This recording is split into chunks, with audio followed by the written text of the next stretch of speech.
I stood motionless before my father's portrait in the small church in Dundalk, feeling as though the entire world was slowly crumbling around me. My father, Raymond Dillard, had been a gentle, hard-working janitor who lived his whole life in quiet humility. In that black and white photograph, he still wore the same soft smile, the crow's feet around his eyes and his snow-white hair unchanged, as if he were still looking at me with the same warm, forgiving gaze he always had. He had passed suddenly from a heart attack just 3 days earlier, leaving me, Marcus Dillard, 32 years old, an elevator repair technician with a grief I could not put into words. Today's church was truly simple and cold. The old wooden pews held only a scattering of people. The faint scent of incense mingled with the musty smell of rain-soaked earth from this little town of Dundalk. My mother, Joanne Dillard, 60 years old, stood close beside the coffin. She was the kindest, most loving woman I had ever known, always giving unconditional love to her husband and son. She wore a plain black dress, her silver hair neatly pinned up, trying to keep her composure as she received the few mourners who came to offer condolences. Yet I could clearly see her thin hands trembling as they rested on the pine coffin lid. She was choking back sobs, tears rolling down her cheeks. Yet she still managed weak smiles and words of thanks for each person. There were only a handful of close neighbors and a few of Dad's old co-workers from Hartman Industries. The funeral was truly modest, no lavish flowers, no expensive wreaths, just a few bunches of white daisies I had hurriedly bought from the corner market. While everyone quietly prayed, my eyes kept drifting to the old iron gate outside the churchyard. I was waiting for my wife's family to arrive. Hazel, my wife, had promised she would come with her parents, Ernest and Lorraine Montgomery. Last night on the phone she had said it clearly, her voice sweet. "I'll be there, honey, and Mom and Dad too. Don't worry so much." I had believed her. I thought that no matter what, today was my father's funeral, her father-in-law's funeral. They would show up if only for appearances to act like a proper family. But the minutes dragged on, and still no familiar figures appeared at the gate. The fragile hope inside me slowly turned into heavy disappointment, then into crushing despair. I told myself maybe they were stuck in traffic, maybe something unexpected had come up. I tried to stay calm, but my heart beat faster and faster. I took out my phone and called Hazel. It rang for a long time before she answered. "Hello, honey." Her voice came through, but distant, mixed with music and cheerful laughter in the background. I forced myself to sound calm. "Hazel, where are you?" "The funeral has started. They're about to lower Dad into the ground." "Oh, sweetie. Something urgent came up. I can't make it." "Sorry, okay?" Hazel answered indifferently and hung up without waiting for my reply.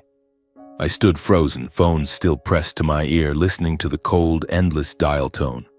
Something urgent? Today was the final farewell to my father, and she had something urgent? Was there really anything more important than attending her father-in-law's funeral? I called again. No answer. I tried Lorraine, my mother-in-law. She picked up on the first ring. "Hello, Marcus?" "Lorraine, are you all on the way?" "The service is happening. They're almost ready to bury him." A second of silence, then her reply, ice cold and utterly unapologetic. "Oh, we're just too busy to come, dear. Ernest has an important golf game this weekend. And anyway, your father's already gone. Our being there wouldn't change anything, would it?" Behind her voice, I clearly heard glasses clinking, lively conversation, and Violet, Hazel's younger sister, shouting something cheerful. My heart stopped. A chilling numbness spread from my spine to my toes. They weren't coming. Not because of traffic. Not because of an accident. They simply didn't care to come. Because in their eyes, my father was just a lowly janitor. Not important enough for them to leave their weekend party. My mother stepped out of the church and looked at me. One glance and she understood everything. She took my hand, her hand ice cold and trembling. "It's all right, son. It's just you and me," she whispered, voice breaking. She had long known how the Montgomerys looked down on us, yet like me, she had hoped that today at least they would be different. The neighbors exchanged quiet glances, whispers spread like a breeze. Mrs. Thompson, who had watched me grow up barefoot, leaned toward her husband and said sadly, "I never thought they'd stoop this low." In Dundalk, everyone knew. They knew how Lorraine had once sneered when she learned my father was just a janitor. They knew Ernest, my father-in-law, had told me I needed to try harder to be worthy of Hazel. But no one imagined their contempt could be this blatant, to skip an entire funeral. I swallowed my tears, swallowed the humiliation rising in my throat. I couldn't collapse now. I had to be strong for Mom, for Dad. I quickly wiped my face, went inside, and helped her sit down. The priest continued the prayers. I sat, but my mind was blank. Only one thought remained. They had insulted my father even in death. When the coffin was carried to the hearse, a light rain began to fall. Cold droplets hit my face, mixing with tears I could no longer hold back. I walked behind the casket, one hand tightly holding Mom's, the other shielding her with a black umbrella. Only us and a few old neighbors. No Hazel, my wife. No Ernest and Lorraine, my in-laws. The hearse rolled slowly along the dirt road to the little cemetery. I looked out the window and watched the church disappear behind the curtain of rain. My heart felt hollow and unbearably alone. Dad, I'm sorry. I couldn't even protect your dignity on this final day, but I had no idea that this pain was only the beginning. A far greater, far more violent storm was waiting ahead. The funeral was nearing its end. We had carried my father's coffin from the church to the small cemetery on the outskirts of Dundalk, where old graves rested quietly beneath towering pines. The light drizzle had stopped, but the air remained damp and bitterly cold. Only a handful of people remained after the casket was lowered. My mother, Mrs. Thompson, and her husband, Mr. Thompson, an old friend of Dad's, and me. We were silently placing the last bouquets on the grave. The fresh mound of earth was still wet. The scent of soil mingled faintly with the fragrance of white daisies. I stood there, gripping the small shovel tightly, feeling as though my entire body had turned to lead, drained of all strength. Suddenly, from the dirt road leading into the cemetery came the low rumble of an engine. I looked up. A gleaming black Rolls-Royce Phantom was slowly approaching, rolling over the rough ground. The weak, late-afternoon sun glinted off its paint, making it shimmer like something from another world. Everyone turned to stare. In this humble cemetery, filled only with rusty pickups and battered motorcycles, the car stood out almost absurdly. The rear door opened. An elderly man stepped out. He wore a perfectly tailored charcoal gray suit, a long cashmere overcoat, and a dark silk tie. Tall silver hair neatly combed, his stern face radiated unmistakable authority, the bearing of someone accustomed to commanding empires. He leaned on an ebony cane topped with silver, walking slowly but firmly as if the entire cemetery belonged to him. My mother gave a small start, her hand tightening around mine. "Who is that, son?" "Could it be?" she whispered, voice trembling. Mrs. Thompson's mouth fell open. Her husband pushed his glasses up, eyes wide. The others exchanged stunned glances, unable to understand why someone so clearly wealthy would appear at the funeral of an ordinary janitor like my father. I recognized him instantly. My heart pounded. It was Franklin Hartman, 80 years old, chairman of the board of Hartman Industries, the largest technology and services conglomerate in the Northeast. The skyscraper my father had cleaned for 40 years was Hartman Industries' headquarters. I had seen his face in newspapers, on television, in long speeches about the vision of the future. But why was he here? Memories flooded back like a wave. When I was little, Mr. Hartman had visited our modest two-story house in Dundalk a few times, our front yard full of weeds. He arrived unannounced in a much older car than this one, bringing a store-bought cake or a box of toys his grandchildren no longer played with. He sat in our kitchen drinking tea with Dad, laughing heartily. "Raymond, you're still as stubborn as ever," he would say, and both men would burst into laughter. I was only 8 or 9, hiding under the table eavesdropping, not understanding why a rich man spoke to my father like a true friend. As I grew older, those visits became rare, then stopped altogether. I thought they were just hazy childhood memories, but now he was here, walking straight to my father's freshly lowered grave. Franklin Hartman stopped in front of the grave and stood silently for a long time. He said nothing. He only looked at the simple headstone, just the name, dates of birth and death, and the short line I had written myself. Beloved Father. His eyes were deep with sorrow that was hard to read, not polite sympathy but genuine grief, as if he had lost a part of himself. Those around us grew uneasy. No one dared speak. Only the wind in the pines and the rustle of leaves. Then he turned to my mother. He bowed. He bowed very low, a gesture of respect rarely seen from a man of his stature. "Joanne," he said, voice deep and warm but slightly trembling, "I am deeply sorry for Raymond's passing. He was a great man." My mother was stunned. She could only nod, tears rolling down again. "Thank you. Mr. Hartman, isn't it?" He nodded, then walked over to me. He placed a thin but firm hand on my shoulder. The hand was warm, but his gaze pierced me to the bone, as if he wanted to say 1,000 things but couldn't yet. "Marcus," he said softly, just for me, "your father was extraordinary. We need to talk privately." I could only nod, throat tight. Before turning away, he took a business card from his inner pocket, Hartman Industries, silver-embossed logo, his name in raised lettering, and handed it to me. "When you're ready, call me. There are things about your father that you need to know, after everything here is finished." I took the card, hands shaking. "Yes, I will." He gave one final nod to everyone, then returned to the car. The Rolls-Royce glided silently away, leaving behind a small cloud of dust and a flood of unspoken questions. People began whispering. Mrs. Thompson leaned toward my mother. "My God, was that really Mr. Hartman? The big boss?" Mr. Thompson shook his head. "Raymond cleaned for him for years.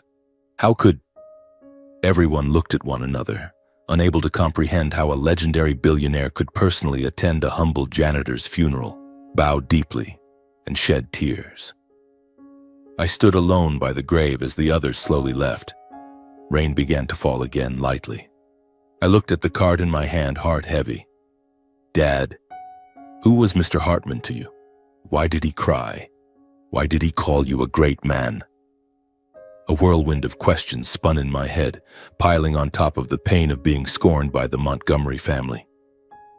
I felt as if I were standing on the edge of a vast secret, a secret my father had taken with him to the grave. I don't know how long I stood there in the rain. Only when my mother gently touched my shoulder, her voice hoarse from the cold, "Let's go home, son, I'm exhausted," did I nod and help her into the family's old pickup truck. The entire drive back to Dundalk, mother and son were silent. Only the rhythmic swish of the windshield wipers and the drumming of rain on the glass. By the time we reached the house, night had fallen completely.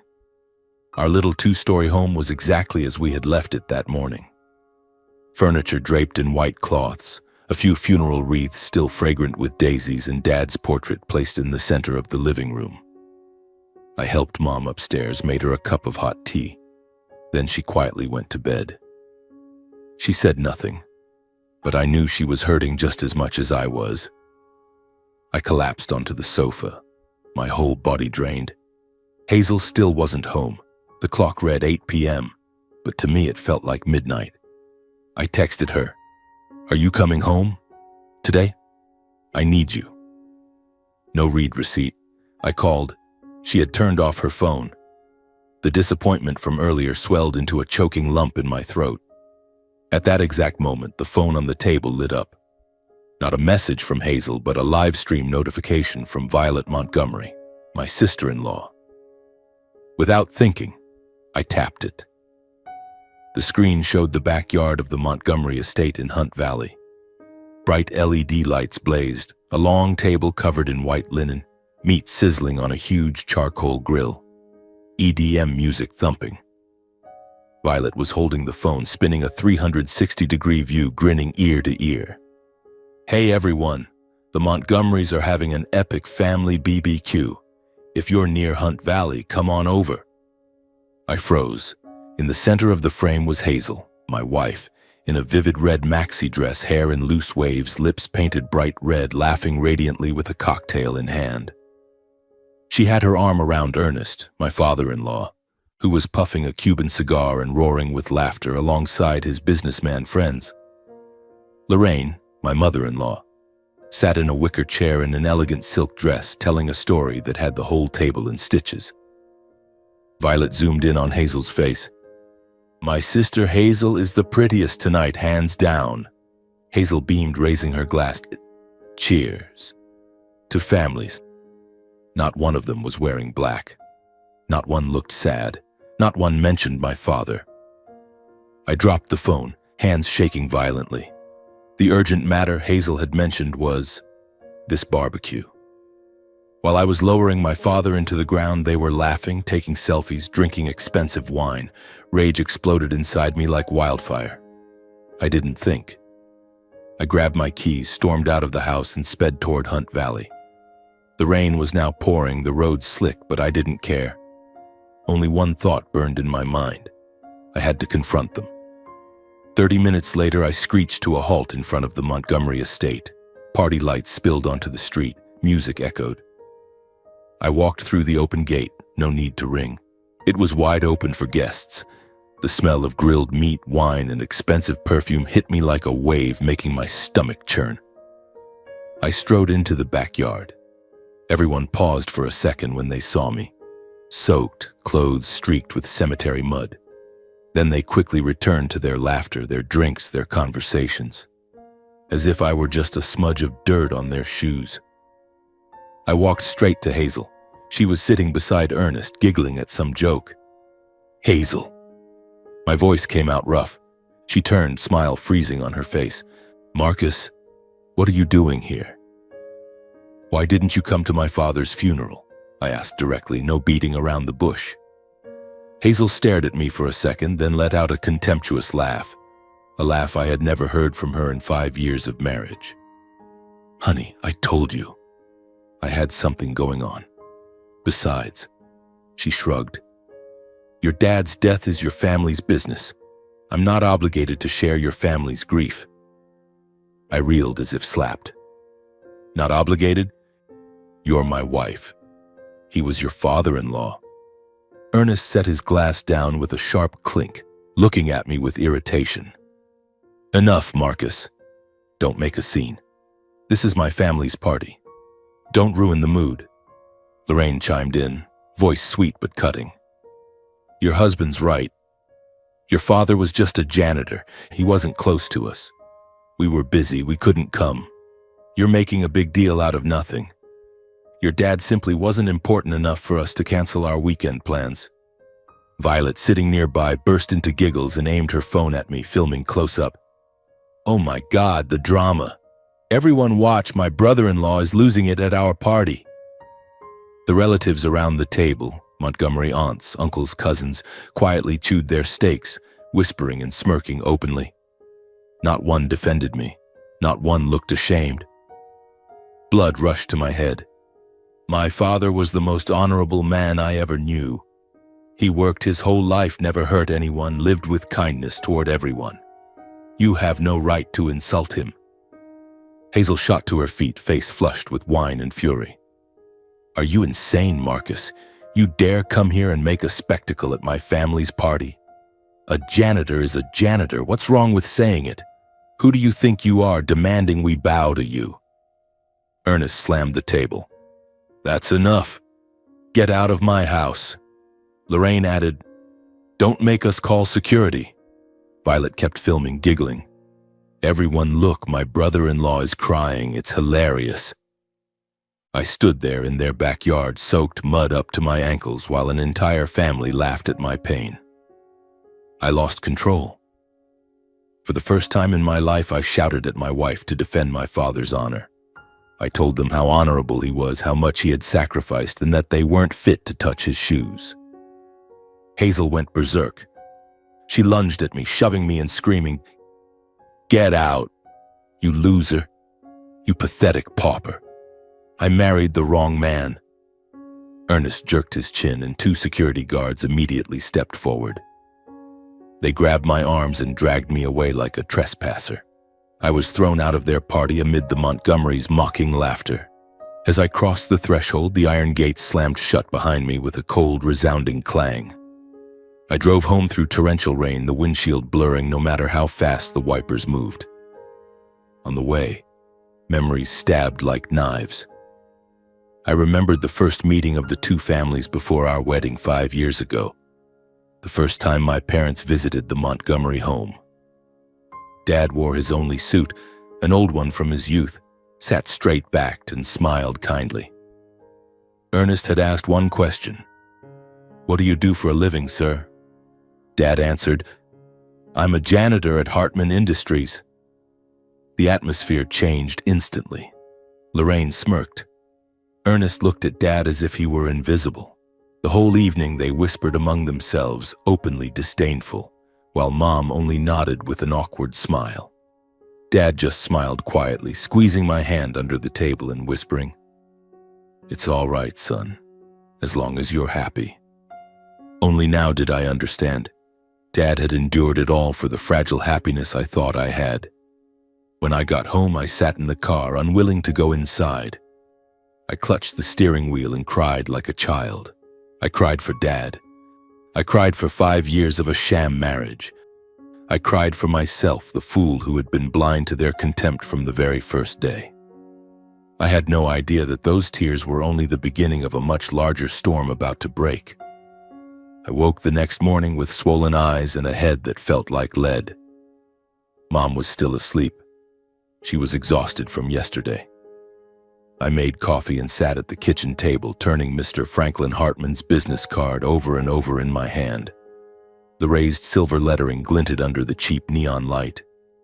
I flipped it back and forth as if it might disappear if I let go. Finally, I picked up the phone and dialed. A woman's voice answered. "Hello, you've reached Mr. Hartman's secretary. How may I help you?" "Hello, this is Marcus Dillard. I spoke with Mr. Franklin yesterday. He told me to call this number." The secretary's tone instantly warmed. "Oh, hello, Mr. Marcus.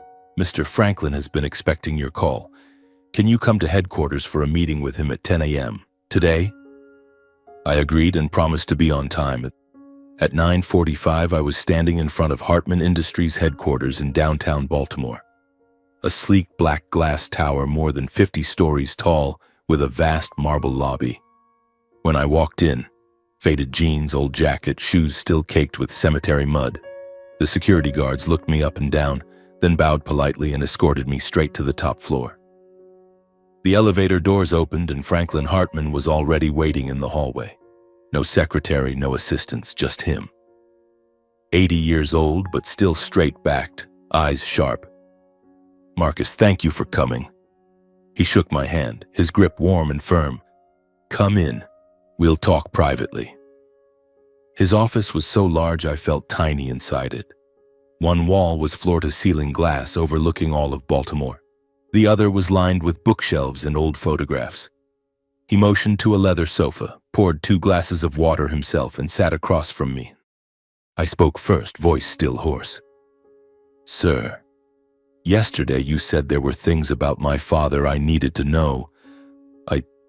I don't understand. My dad was just a janitor." Mr. Hartman looked at me for a long time, his gaze softening. He pulled a thick cream-colored envelope from a drawer. On the front, in my father's familiar handwriting, "To Marcus when I'm gone." He placed it in my hands. "Before you read this, let me tell you a story." And he began. More than 40 years ago, when Hartman Industries was nothing but a tiny medical equipment repair shop on the outskirts of town, Franklin Hartman, then around 40 and on the verge of bankruptcy, met my father, a brilliant mechanical engineer who had just been fired for refusing to cut corners at his previous company. Dad had no money, only ideas and his own 2 hands. He helped Franklin redesign the entire production line, slashed costs, and tripled output in 6 months. From that moment, they became best friends. Franklin said Dad refused to become a director or have a private office. He only said, "I like working with my hands and I want to be home by 5 to play with my son." When the company went public, Franklin wanted Dad listed as co-founder. Dad shook his head. "I don't need fame. Give me shares, but keep my name off the public records. I just want my son to grow up normal, not spoiled by money." And Franklin honored that promise. For 40 years, my father wore a janitor's uniform, swept the lobby, cleaned the elevators. But twice a week, he sat with Franklin late into the night planning strategy, reviewing financial reports, making decisions worth hundreds of millions. No one knew. No one except Franklin and a handful of trusted lawyers. Mr. Hartman's voice dropped. "Your father was the real brain behind Hartman Industries, Marcus. Right now, his shares are worth roughly $400 million. My ears rang. 400 million. Not 400,000, 400 million US dollars. I stared at him, mouth open, unable to speak. My father, the man who skipped breakfast to buy me milk, who patched his old shoes until they fell apart, had been a silent multimillionaire. Mr. Hartman continued, "He asked me to keep it secret until he was gone. Now you know." I placed a trembling hand on the envelope. "Thank you. I don't know what to say." He only smiled sadly. "Read the letter, son. He wrote it for you." I drove home like a man in a trance. My mind spun. $400 million. My father. Janitor. Millionaire. The two words couldn't coexist, yet they were one and the same. When I got home, I sat at the kitchen table, hands shaking as I opened the envelope.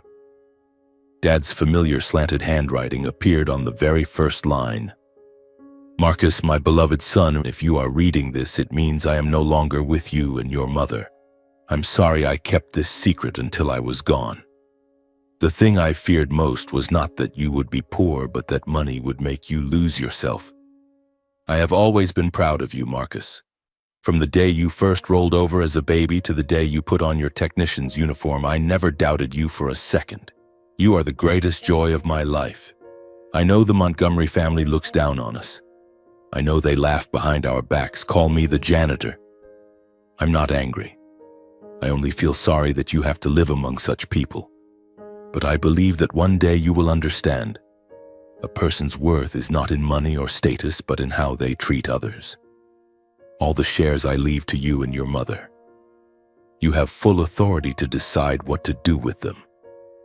Use them to live more openly, more beautifully, but never forget. Money is only a tool. Love is the root. Take care of your mother for me.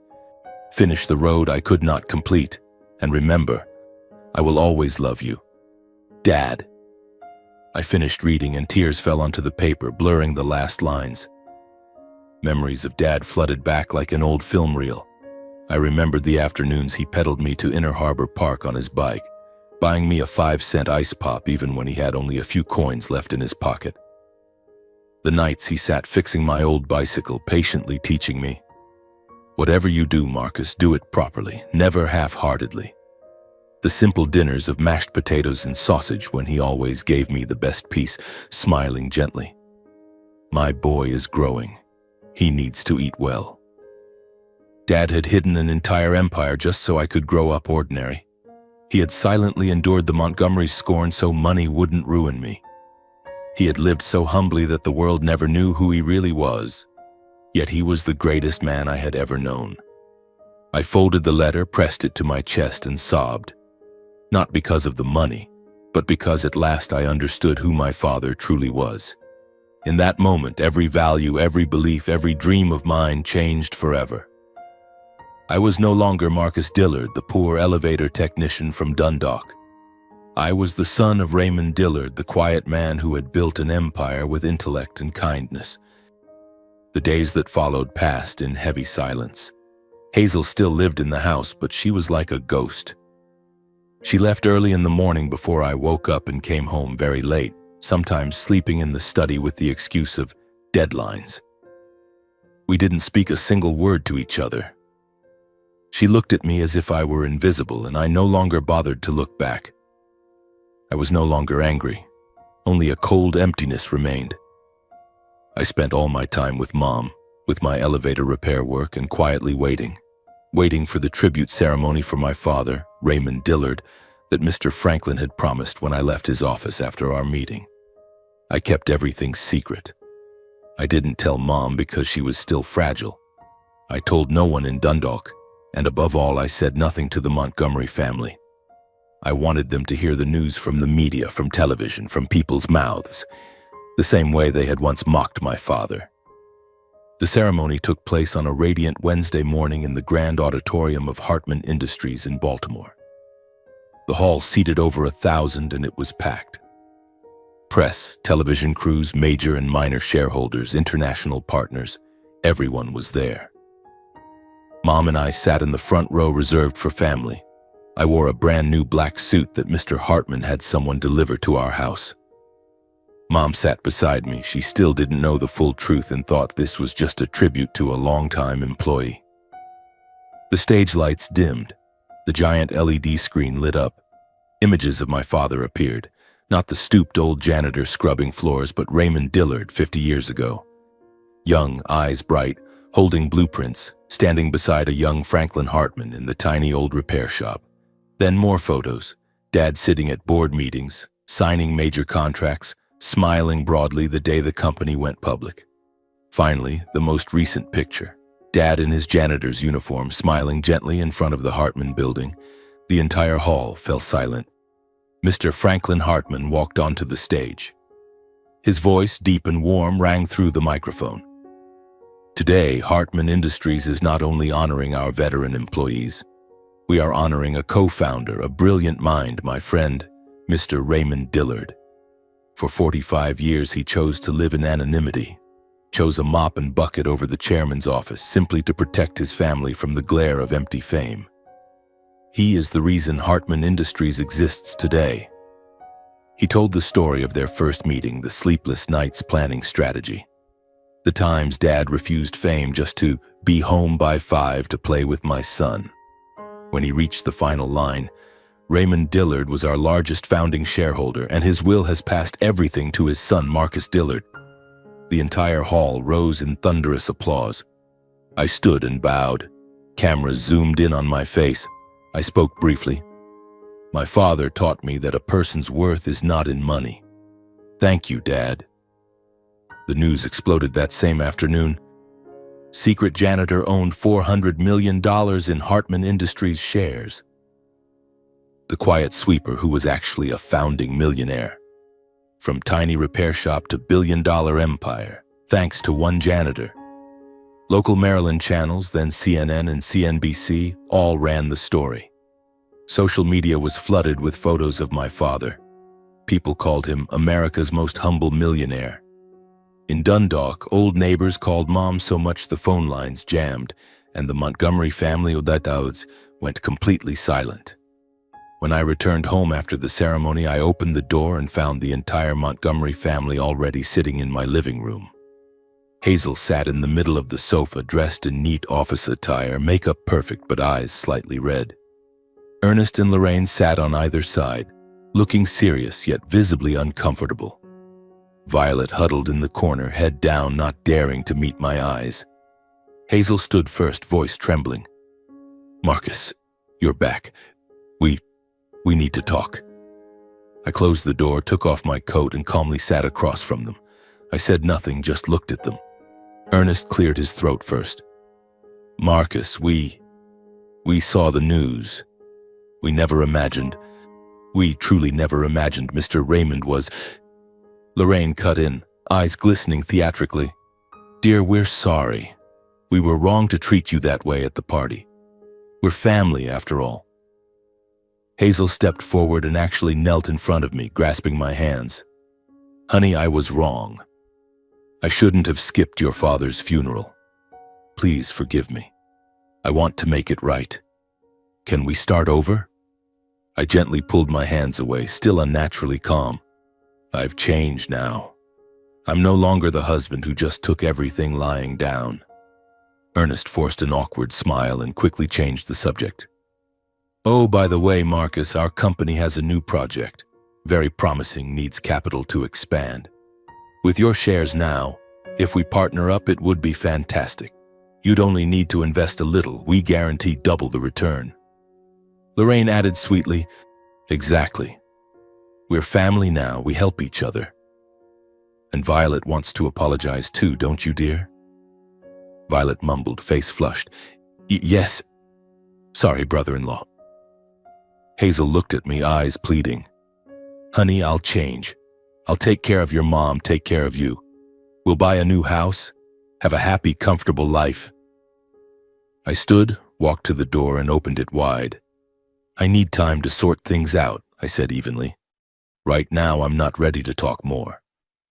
Ernest stammered, but Marcus, we're family. I said I need time.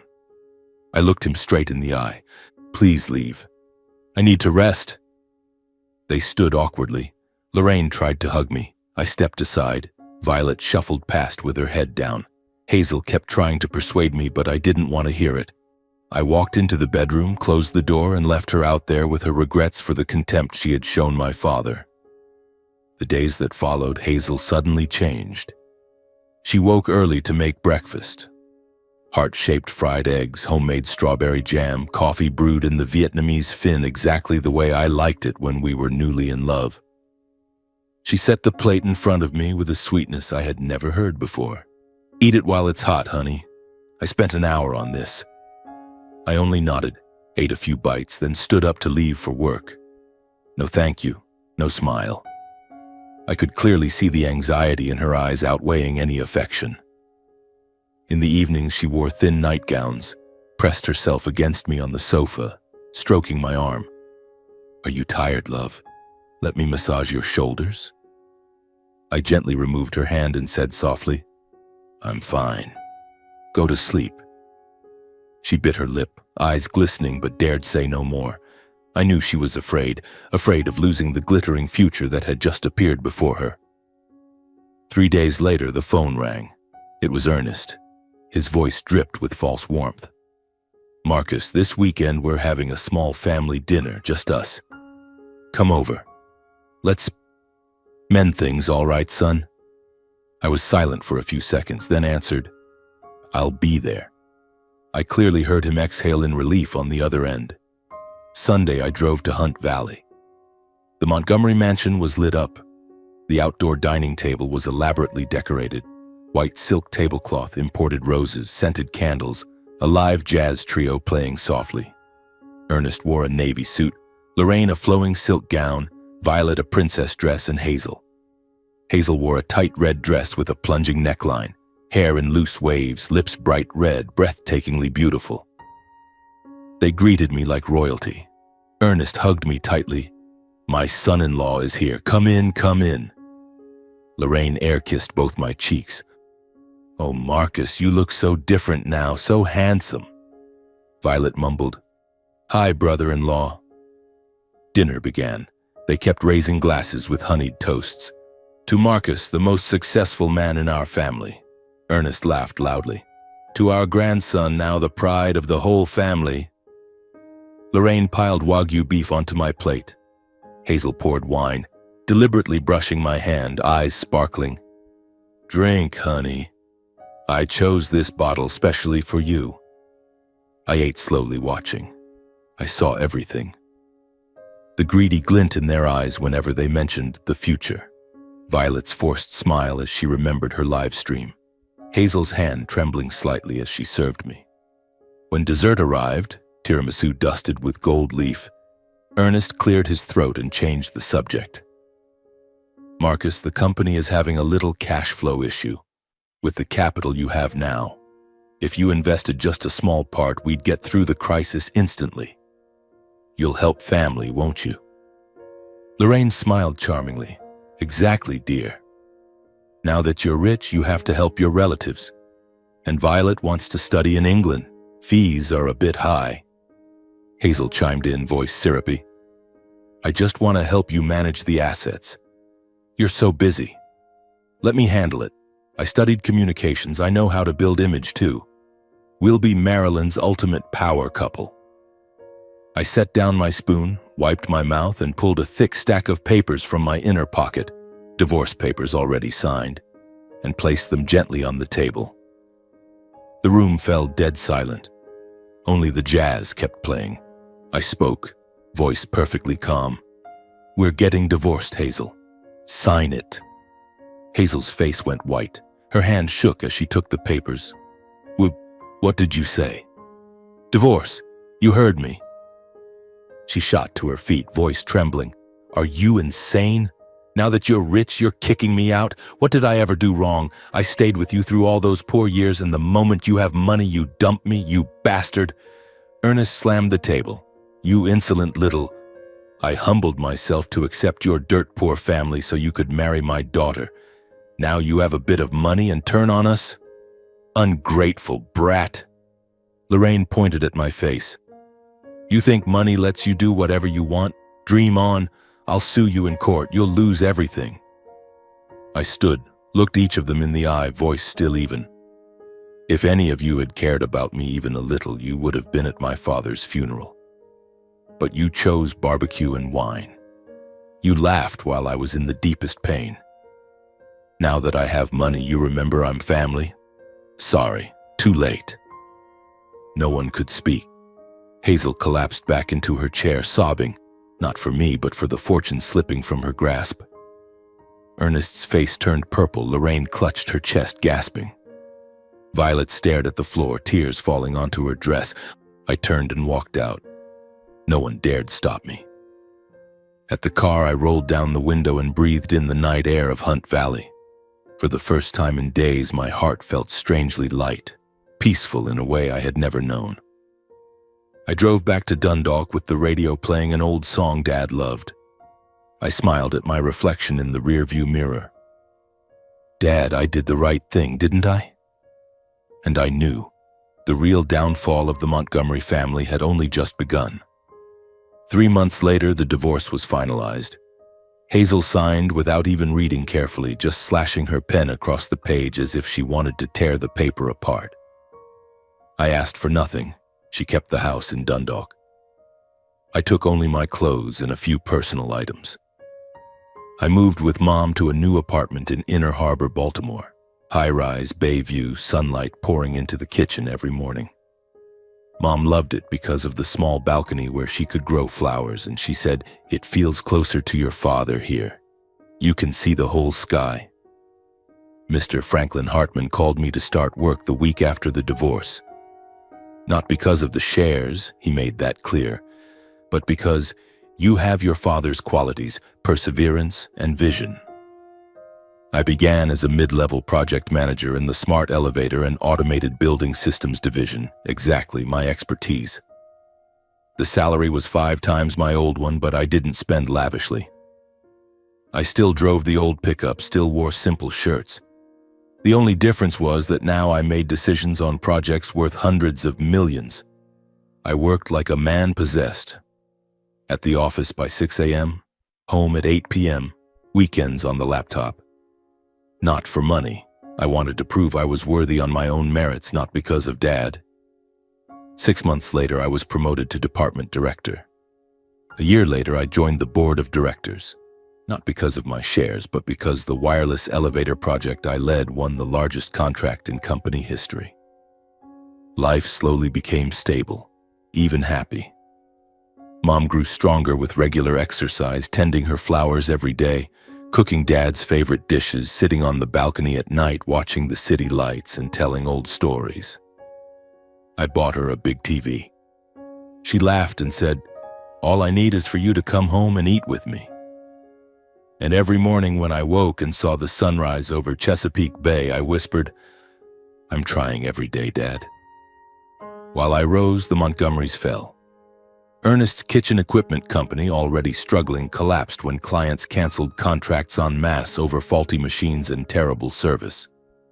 Suppliers seized assets, banks foreclosed, and within 4 months he declared bankruptcy. The Hunt Valley mansion was auctioned, luxury cars traded for an old Toyota, and the couple moved to a 2-bedroom apartment on the outskirts. The people who once flattered them now turned away. No more invitations, no more handshakes, only closed doors. Hazel lost her job first. Old posts were dug up. Violet's live stream from the barbecue, the clips of her calling my father just a janitor, went viral.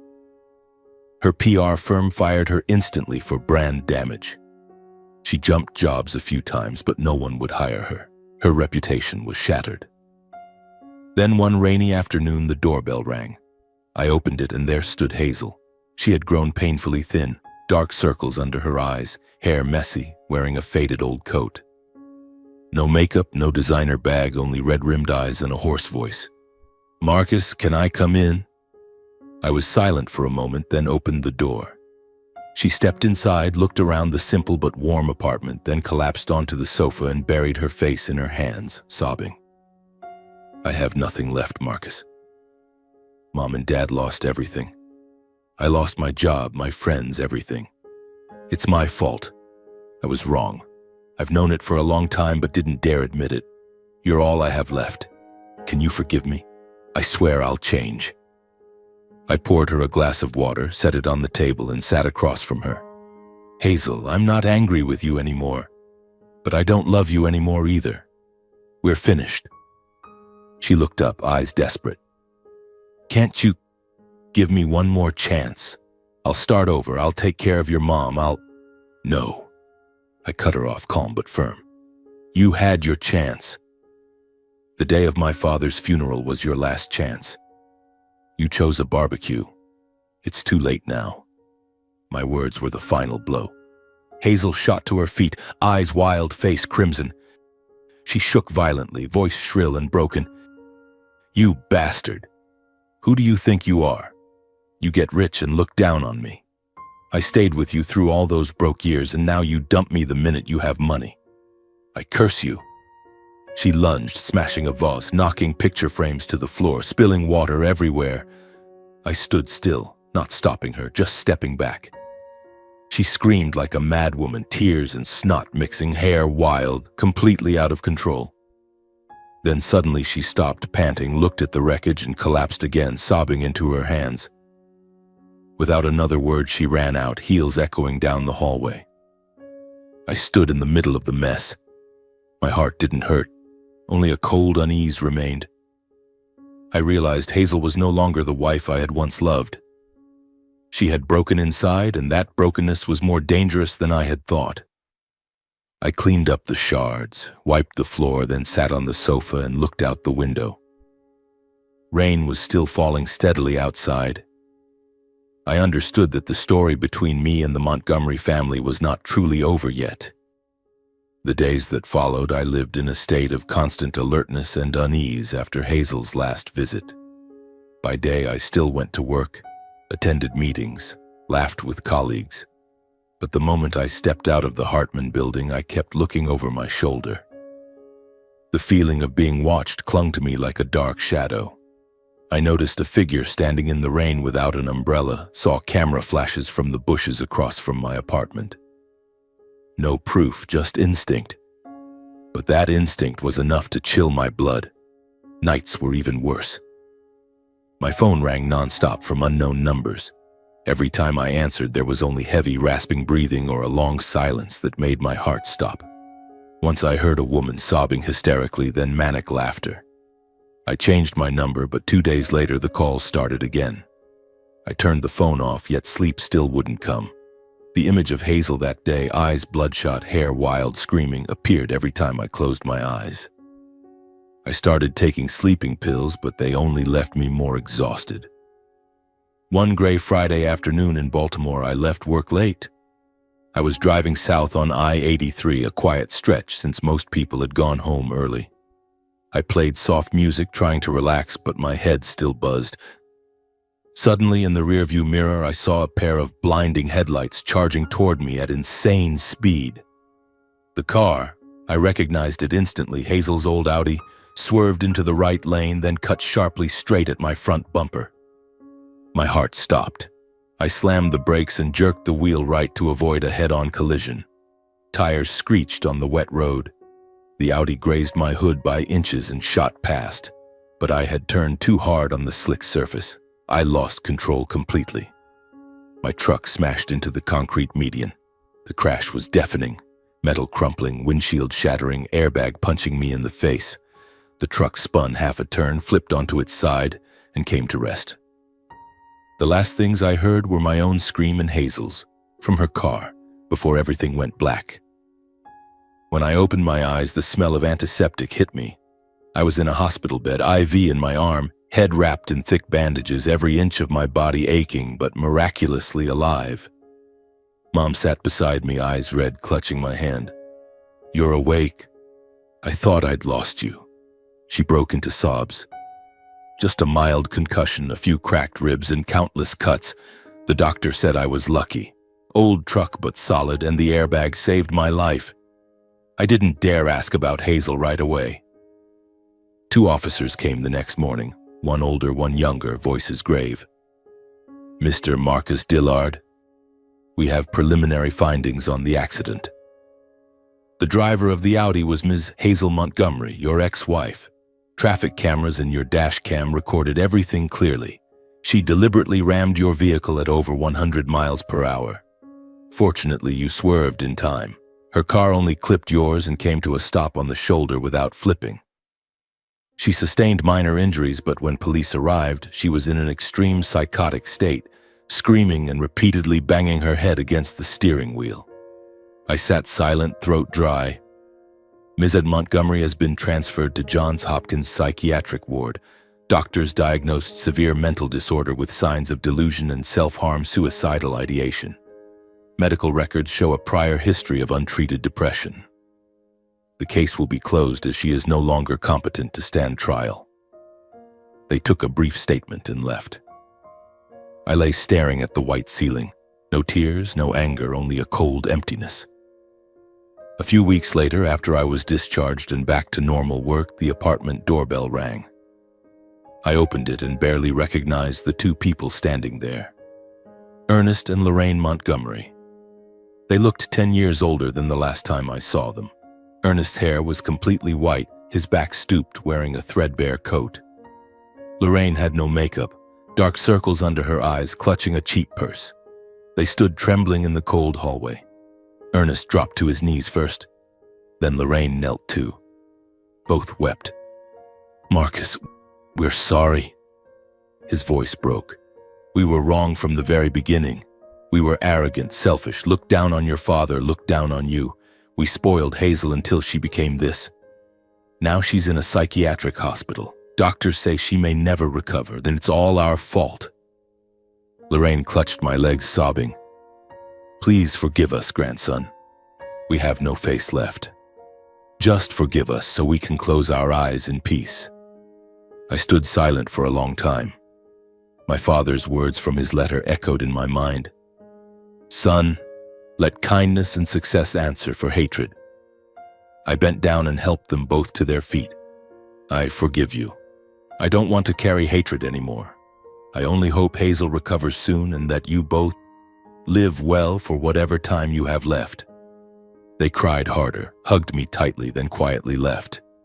I closed the door, leaned against the wall, and let out a long breath. The greatest pain of my life had finally come to an end. I stepped out onto the balcony, gazing down at the city of Baltimore glittering with nighttime lights. A cool breeze brushed my face, carrying the scent of the harbor and a faint trace of flowers from Mom's potted plants. "Dad, I did it. I lived the way you taught me." I stood there a long time, letting the wind dry the last tears on my cheeks. Down below, streams of cars flowed like the city's bloodstream. People were living their lives, some happy, some suffering, some laughing, some crying. And I, after everything that had happened, had finally found true peace. My story is not a fairy tale. There is no prince on a white horse, no magic that turns a toad into royalty. There was only an ordinary father, an elevator janitor, who silently built an empire not for fame, but so his son could grow up surrounded by love and human values. And there was only a son, me, who nearly lost himself chasing approval from people who were never worthy of it. Looking back on that journey, I realized life is like one of the old elevators my father repaired every day. Sometimes it gets stuck between floors, sometimes it shakes violently. But if you stay calm and press the right button, it will carry you to where you truly belong. The greatest thing my father left me, and the message I want to pass on to everyone reading this, is the truth he lived by his whole life. A person's worth is not in their wallet, their title, or the way the world judges them. It lies in the kindness they show others, in what they are willing to sacrifice, and in whether they can remain true to themselves when everything around them turns dark. My father could have stood at the pinnacle of power, worn suits, sat in air-conditioned offices, and commanded thousands. Instead, he chose the mop, the faded blue uniform, and being home by 5 o'clock to take me to the park on his old bicycle. He chose to silently endure the Montgomerys' contempt so I would not be swept into the vortex of money and pride. That was the greatest love a father could give. And I once thought I was worthless because I was just an elevator technician with a modest wage in a small house in Dundalk. I tried to win the Montgomerys' favor, swallowed their mockery, believed that if I were richer, more respectable, Hazel would love me more. I was terribly wrong. Money only reveals character, it doesn't change it. The Montgomerys were wealthy, but their hearts were pitifully poor. When I was poor, they despised me. When I became rich, they knelt. That was never love. It was greed wearing the mask of family. So if you feel inferior because of a humble background, manual work, or lack of a fancy house and car, stop. Be proud. The people who live humbly, work hard, and love their families with all their hearts are the truly great ones. They don't need anyone's recognition. Their value shines from within. I also learned something else. Forgiveness is not weakness. It is the gift you give yourself. I once hated Hazel. I once hated Ernest and Lorraine. I once wanted them to suffer 100 times over. But when I saw them kneeling before me, old broken eyes filled with remorse, I suddenly understood revenge would not make me stronger. It would only make me like them. By forgiving them, I became truly free. I didn't forgive because they deserved it, but because I refused to carry that burden for the rest of my life. If you are holding a grudge against someone, an ex who betrayed you, a family that belittled you, friends who turned away, try to forgive them one day. Not today, but someday. Because hatred is like drinking poison and expecting the other person to die. Only forgiveness can heal you. And above all, I learned, never trade your character to please those who are unworthy. I once did that. I stayed silent when Hazel insulted my mother. I forced a smile when Ernest called my father the janitor. I thought enduring was noble, but enduring is not a virtue when it turns you into a coward. There are lines that must never be crossed, the honor of your parents, your own self-respect. When someone tramples those sacred things, stand up, not for revenge, but to protect yourself. And finally, my advice to everyone, especially the young who are falling in love and building families. Look at how they treat your parents, the waiter, the security guard, the street sweeper. That is their true character. Hazel smiled sweetly at me, but she scorned my father, the most important person in my life. That was a blazing red flag I ignored. Never marry someone who only loves you when you succeed. Marry someone who stays when you have nothing but your two empty hands. Money will come if you work hard and are capable. But character cannot be bought.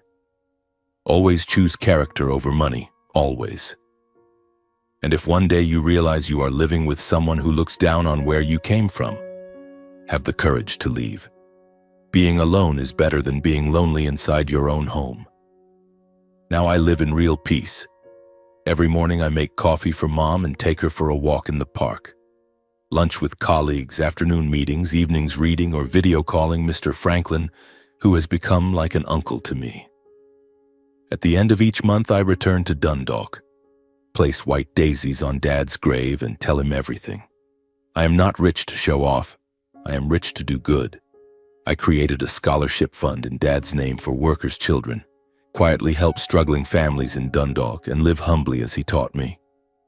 Sometimes I still dream of Hazel, not the angry woman she became, but the young girl who once held my hand in the rain. I pray she recovers, that she finds peace, even if that path no longer includes me. Life is short. Live so that when you lie down for the last time, those left behind shed tears of love, not tears of regret. My father achieved that, and I, Marcus Dillard, son of a great janitor, will spend my whole life trying not to let him down. Thank you, Dad. Thank you for teaching me that. A janitor who lives with kindness is worth more than 1,000 rich people with narrow hearts. And if you are reading this, I hope my story helps you see more clearly the value of yourself, your family, and those who truly love you. Live kindly. Forgive when you can. Be proud of where you came from. And remember, money can buy a big house, but only love turns a house into a home. I, Marcus Dillard, have found that home, not in luxurious Hunt Valley, but right here in Baltimore, with Mom, with memories of Dad, and with a heart finally free of hatred. Thank you, life, for giving me a father like Raymond Dillard. And thank you for staying with this story to the very last line.